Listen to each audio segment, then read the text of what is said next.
aspirants. So today we're gonna discuss about this thing in the center of mass linear momentum chapter known as center of mass frame.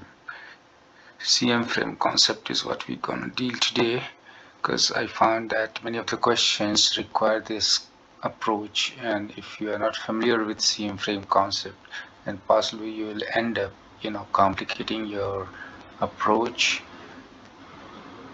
It will be costing on your time as well, whereas application of CM frame concept truly helps you to handle questions, especially the two block system. Mostly the CM frame concept, when I talk about CM frame concept, it is mostly restricted or constrained to two block systems. So चलो CM frame concept क्या होता है इसको जान लेते हैं और इसका application कैसे करते हैं to crack few questions that we will have a look right now. So कोई alien चीज नहीं है CM frame concept. Already आप इसको फील करते हैं, महसूस करते हैं और ऑलरेडी शायद आप यूज भी करते होंगे, but once you know it thoroughly, then possibly your application would be more sound, right? तो CM frame concept को हम लोग समझ लेते हैं. CM मतलब सेंटर ऑफ मास और CM frame concept मतलब सेंटर ऑफ मास के फ्रेम पे जाके ऑब्जर्व करना सिचुएशन का. Mostly we will restrict our discussion to two block systems only. Okay, two block systems. चलिए तो अब हम लोग जल्दी से समझ लेते हैं इसको क्या है. नंबर 1 क्या है, कहता है ये कि सपोज करो एक मास है m1 का, ये इधर मूवमेंट शो कर रहा है वेलोसिटी v1 से, यहाँ मास m2 है, ये वेलोसिटी v2 शो कर रहा है. वेरी सिंपल, आप ऑब्जर्व कर रहे हैं from inertial frame. Very good. अब आपसे पूछा जाए सेंटर ऑफ मास की वेलोसिटी क्या है, तो you can peacefully calculate centre of mass की velocity m1 v1 plus m2 v2 over m1 plus m2. ये हो गई सेंटर ऑफ मास की वेलोसिटी. तो सपोज करो इसका सेंटर ऑफ मास कहीं यहाँ है. This is your centre of mass. Centre of mass का मतलब क्या होता है? इट इज पॉइंट, और you can say geometrically it's a point where the entire mass of the system is or can be considered to be concentrated, right? So center of mass is basically a point in the space. It may or may not be inside the body. For example, जैसे आप बनाना ले लो एक shape, तो बनाना का centre of मास बनाना के अंदर में नहीं होता, ये बनाना के बाहर होता है. तो ये एक ऐसा पॉइंट जहाँ सारा मास को कंसंट्रेट किया हुआ समझा जा सकता है. और सेंटर ऑफ मास एक ज्योमेट्रिकल फिगर है. बहुत लोग को कंफ्यूजन होता है कि सेंटर ऑफ मास और सेंटर ऑफ ग्रेविटी क्या है. तो सेंटर ऑफ मास और सेंटर ऑफ ग्रेविटी अर्थ के रेस्पेक्ट में सेम ही है. Only when you enter space where the gravitational field is not uniform, then your center of gravity might differ from your center of mass, right? So that's a different take. Let's focus our attention right now to the CM frame concept. So this is the status two block system, m1 v1 m2 v2, velocity of center of mass, and this is your CM. okay, अब जो आप observation कर रहे थे, ये centre of mass निकाले थे, velocity of centre mass with respect to, आपने कहाँ निकाला था? विथ रिस्पेक्ट टू ग्राउंड निकाला था. अब मैं कह रहा हूँ कि इसको एक गाड़ी बना लेते हैं. ठीक है, इसको एक गाड़ी बना लेते हैं. ठीक है, ये सेंटर मास से कनेक्टेड एक गाड़ी है जो कि इधर मूव कर रही है. कितना से? VCM से. ओके, इसको मैं VCM ही लिख देता हूँ, क्योंकि VCM is nothing but the velocity of center of mass with respect to earth, with respect to ground.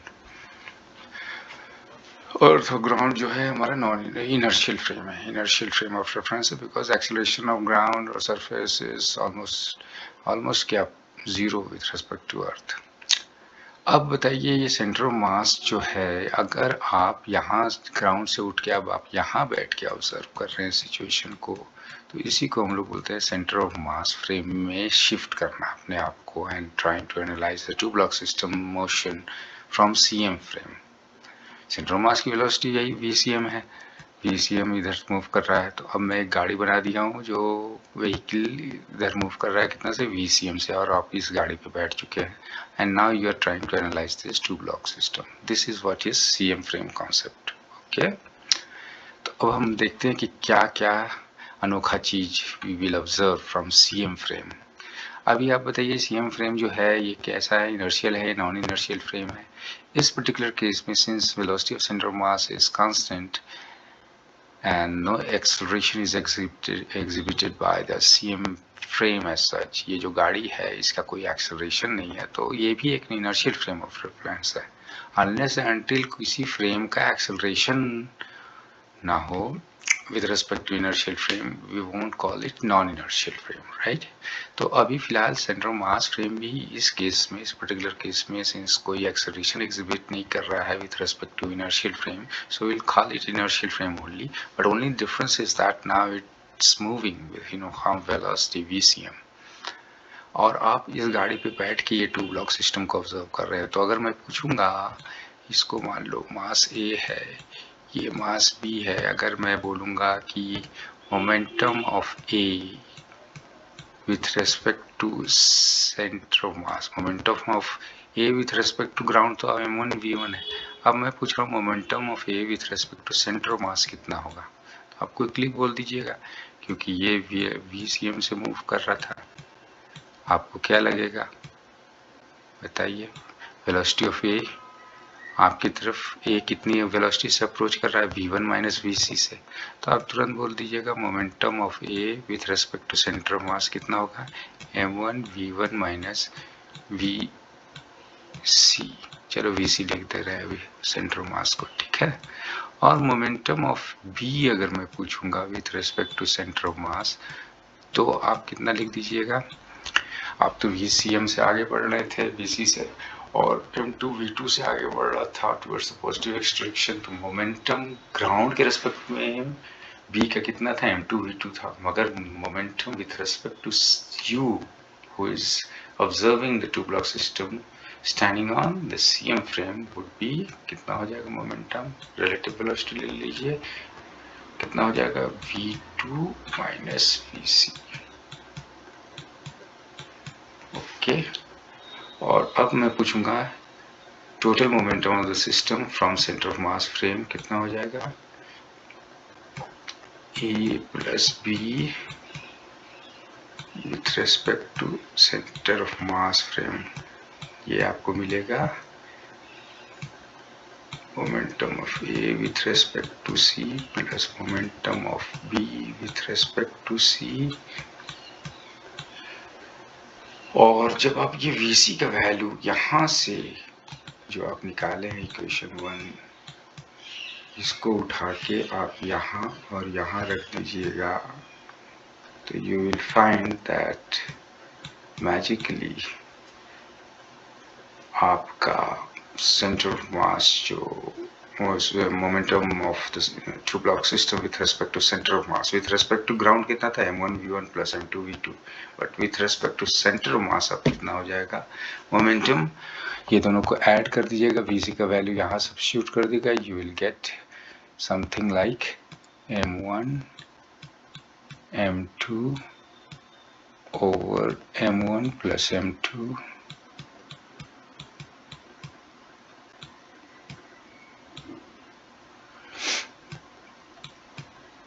v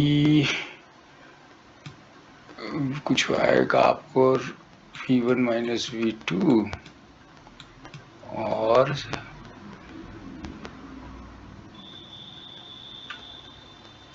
minus ले लीजिए m1 m2 over m1 plus m2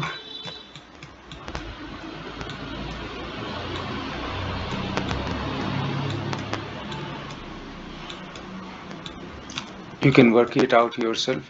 All you need to do is plug in the value of Vc and these two equations and then add them up, and you'll end up having an equation of this form.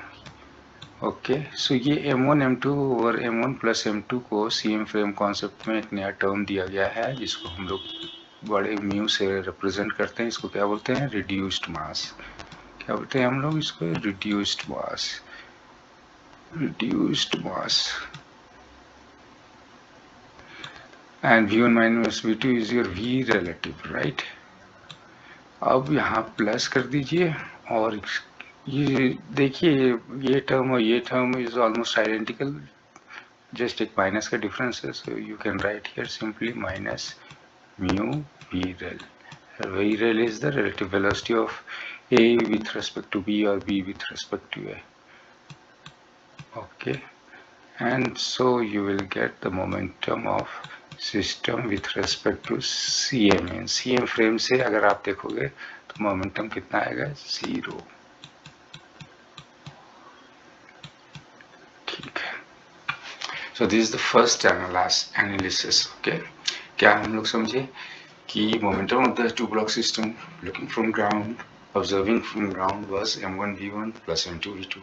Now if you shift ourselves from the ground or surface or earth to the CM frame, which is already exhibiting motion, uniform motion of VCM, then in that case, since कोई external force यहाँ prominent नहीं है, action में नहीं है, तो momentum of the system कितना हो जा रहा है आपका? net momentum of the system observing from CM frame, it turns out to be 0.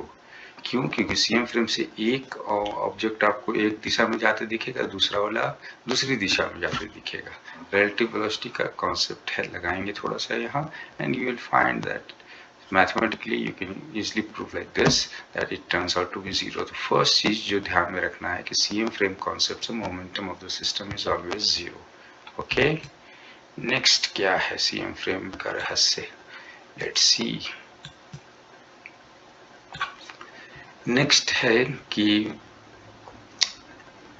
यही सिस्टम है हमारा. अब मैं बोलूंगा काइनेटिक एनर्जी कितना आपको है सिस्टम का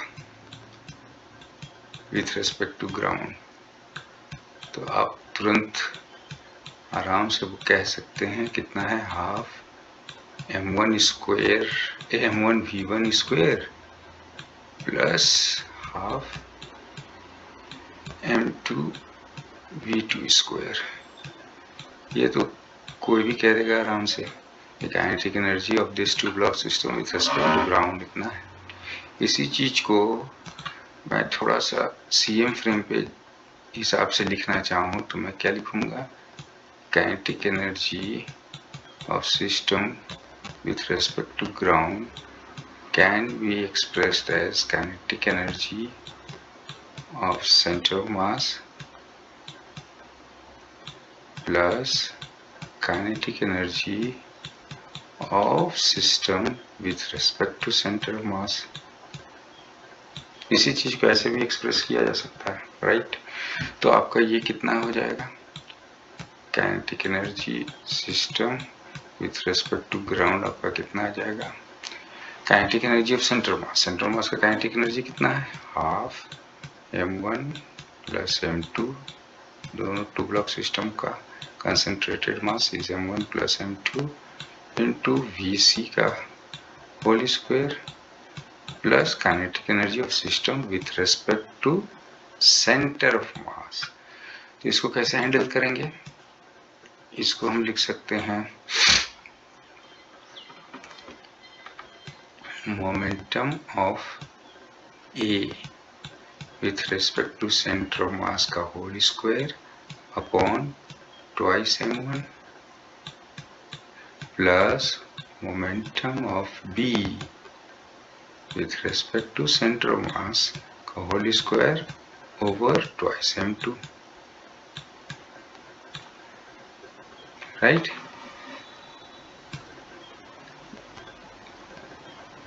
जरा ये expression को देखिए. any issues? Because kinetic energy is half mv square, so you can express it in the form of momentum by writing kinetic energy k is equal to momentum का square upon 2m, बस मास से ऊपर नीचे multiply कर दीजिए. This is a mathematical expression for kinetic energy, just like we have an expression like half mv square. So kinetic energy system with respect to center of mass we have written in this form. अब इस चीज को लेके आगे बढ़िएगा तो आपको क्या पता चलेगा, हाफ कितना आएगा, half kinetic energy of centre of mass जो कि m1 plus m2 vc square है, और ये कितना हो जाएगा, momentum of A with respect to centre of mass और momentum of B with respect to centre of mass, since they are in their square forms. So momentum of A with respect to centre of mass हमारा कितना था, mu V relative था, और momentum B with respect to centre of mass कितना था हमारा, minus mu, mu तो है यहाँ रिड्यूस्ड मास, वी रिलेटिव. अब ये दोनों को स्क्वायर कीजिएगा तो you will end up having the same thing. Okay, so you can write it simply as half mu v rel का whole square multiplied by 1 over m1 plus 1 over m2. Correct. Finally आपका आ गया एक expression kinetic energy of centre system with respect to ground. आपका आ गया half m1 plus m2 centre of mass का kinetic energy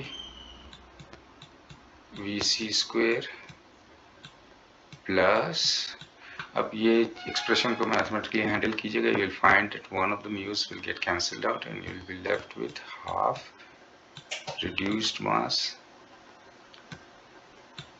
into V rel का whole square. So this is the expression of kinetic energy system with respect to ground when we are trying to include the CM frame concept into it. It is nothing but it is same as your half mv1 square m1 v1 square. कोई अंतर नहीं है दोनों में, only expression इस form में किया गया है so that कि सेंटर ऑफ मास फ्रेम से अगर आप देखिएगा तो कहानी कैसी लगेगी. काइनेटिक एनर्जी सेम रहेगा, ग्राउंड से देखिए चाहे सेंटर ऑफ मास फ्रेम से देखिए, काइनेटिक एनर्जी आपको ऑलमोस्ट सेम दिखेगा, बट एक्सप्रेशन थोड़ा चेंज हो गया. अब थोड़ा इसमें क्या हो गया कि we have included centre of mass का kinetic energy and then we have added the centre of mass of kinetic energy of the two block system with respect to centre of mass. So this is how we express kinetic energy of the system with respect to center of mass. So ये वाला जो term है, this is what you need to be more focused upon because you will be utilizing this a lot while cracking few CM frame concept questions. Okay, और ये तो kinetic energy system kinetic energy of center of mass तो you already know. अगर आप CM frame पे जाके इसको analysis कीजिएगा तो ये काइनेटिक एनर्जी कितना हो जाएगा, ये 0 हो जाएगा, क्योंकि CM फ्रेम से ही अगर यदि आप देख रहे हैं तो ये एनर्जी का पार्ट आप खुद एक्सपीरियंस कर रहे हैं. You are already on the CM frame, you are already moving with DC. So definitely मतलब आप इस फ्रेम से अगर पूछा जाए kinetic energy of system with respect to CM frame कितना है, तो this will be the only quantity which will represent the kinetic energy of this two block system from CM frame, because from CM frame you won't be including this aspect, right? So it will be 0 because the relative velocity आप already acquire कर चुके हैं VC once you have shifted yourself from ground to CM frame. So now you are not having any VC. तो CM frame concept से ही अगर CM frame पे ही जाके अगर यदि आप लिख रहे हैं तो काइनेटिक एनर्जी सिर्फ ये रहेगा, और ग्राउंड से लिख रहे हैं then you need to include the kinetic energy of centre of mass as well. Hope this is clear. This was the second aspect. Now we'll move on to the third aspect of CM frame concept. Okay, so for third aspect पे जाने के लिए I just need to clean my whiteboard a little, और अब हम लोग यहाँ third aspect पे अपना आ जाते हैं. CM फ्रेम कॉन्सेप्ट का थर्ड एस्पेक्ट क्या कहता है कि एक मास m1 है, इस पे आप एक्सटर्नल फोर्स F1 लगाए हुए हैं, और एक मास m2 है इस पे आप एक्सटर्नल फोर्स कितना लगाए हुए हैं, F2। तो उसके चलते इसका एक्सेलरेशन होगा, कितना हो जाएगा, A1 हो जाएगा, F1 ओवर M1। इसका एक्सेलरेशन A2 कितना हो जाएगा, लुकिंग फ्रॉम ग्राउंड के रेस्पेक्ट में, F2 ओवर M2। और आपसे कोई पूछेगा acceleration of centre of mass कितना है, तो आप सिंपली कर सकते हैं, आप दोनों तरह से कर सकते हैं, M1 A1 plus M2 A2 over M1 plus M2।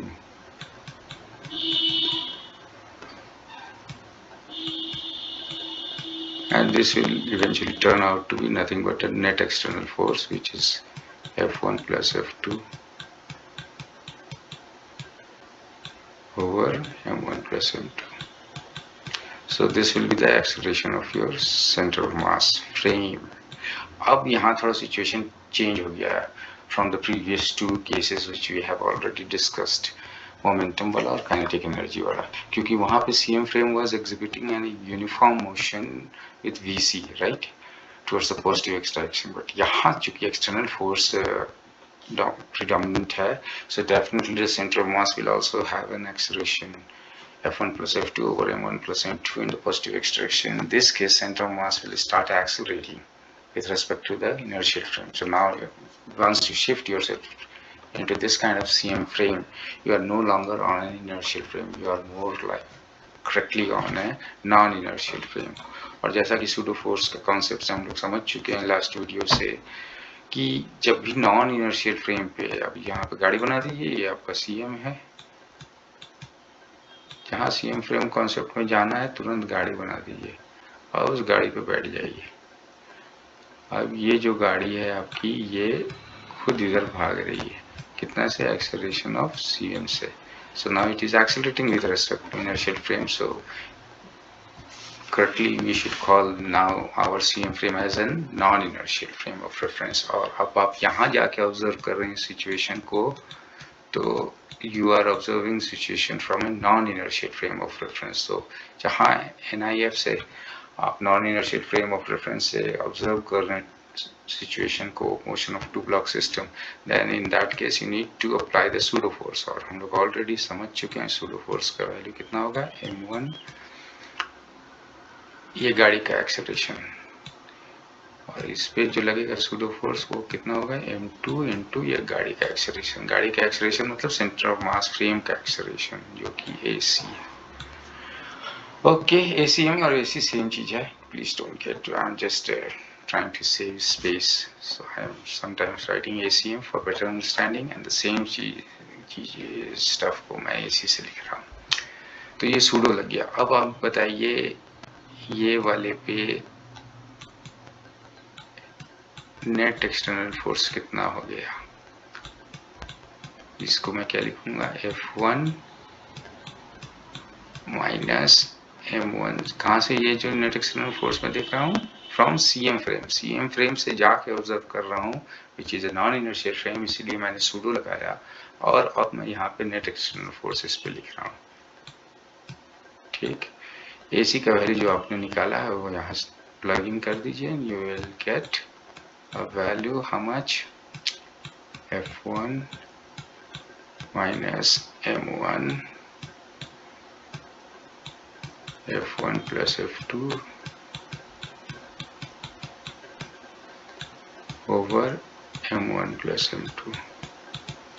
जरा सा मैथ्स का स्किल अपना फ्रैक्शन जो क्लास 4-5 में पढ़े हैं उसको थोड़ा डिस्प्ले कीजिए, and you will see that M1 F1 will get cancelled out and you will be left with M2 F1 minus M1 F2. So you will be left with M2 F1 minus M1 F2 over M1 plus M2। Numerator में आपको M2 F1 minus M1 F2 मिलेगा, क्योंकि M1 F1 cancel out हो जाएगा plus और minus वाले से। इसको मान लेता हूं मैं F0 है मेरा। लाइकवाइज फिर मैं आगे बढ़ता हूँ और अब मैं एफ नेट निकाल रहा हूँ किस पे, अपने मास बी पे। ये मास ए था और ये मास बी पे अब निकाल रहा हूँ। ये मेरा ए था और अब मैं मास बी पे निकाल रहा हूँ। तो बी पे जब निकाल रहा हूँ तो मेरा नेट एक्सटर्नल फोर्स कितना हो जाएगा, M2 माइनस M2AC, राइट। और इसको भी आप मैथमेटिकली क्रैक डाउन कीजिएगा तो you will end up having this expression, how much, M1 F2 minus M2 F1 over M1 plus M2। और क्लोजली ऑब्जर्व कीजिएगा तो it is nothing but negative of F0।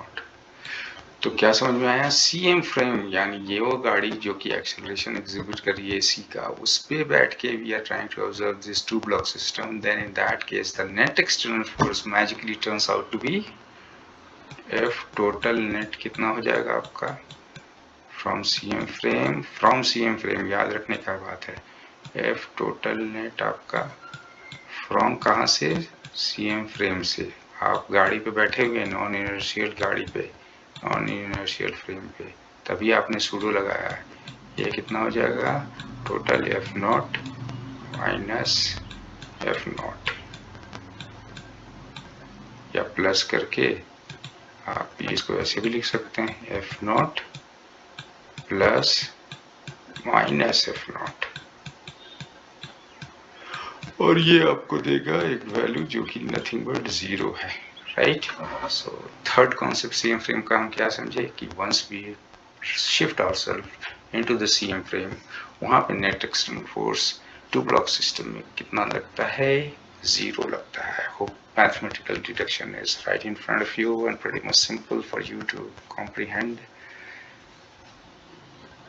Okay, so this is all about CM frame two block system, which this is the concept which you will be requiring for cracking down some questions, especially related with two block system, spring mass system रहता है या एक मास एक veg पे slide कर रहा है, उस तरह का question. We will see some few questions, I will upload 2-3 more videos where I will explain how this particular concept, CM frame concept which we have learned just now, कैसे इसका application होता है while cracking numericals, especially JEE oriented numericals. Okay, so I hope the now CM frame concept is quite clear to you. You are writing the CM frame, you will write the CM frame, I should say, with much ease now. Thanks for your time, and if you really like this video, please press the like and subscribe button and hit the bell icon. Thank you, have a great day.